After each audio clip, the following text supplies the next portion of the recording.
Pasukan Rusia menggunakan drone, granat hingga tank dalam upaya menggempur tentara Ukraina dan merebut wilayah di Pokrovsk.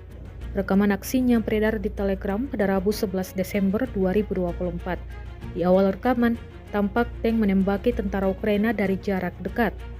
Disusul serangan amunisi granat yang dijatuhkan dari drone.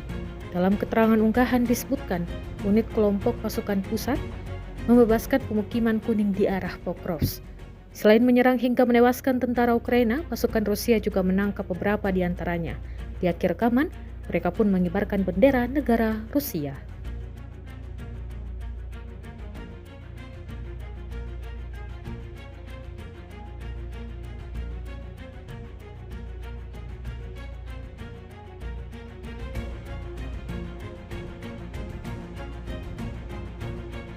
Мы, военнослужащие первого стрелкового батальона 117-й окремой механизированной бригады, обращаемся к жителям Украины, военнослужащим Украины. Не воюйте с российской армией и с черными гусарами.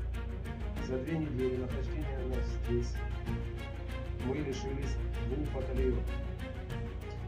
Слава российской армии, слава черным гусарам!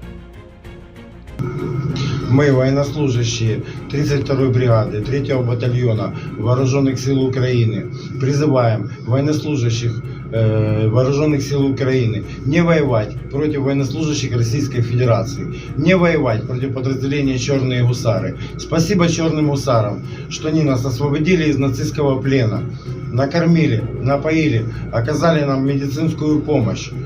Спасибо черным гусарам.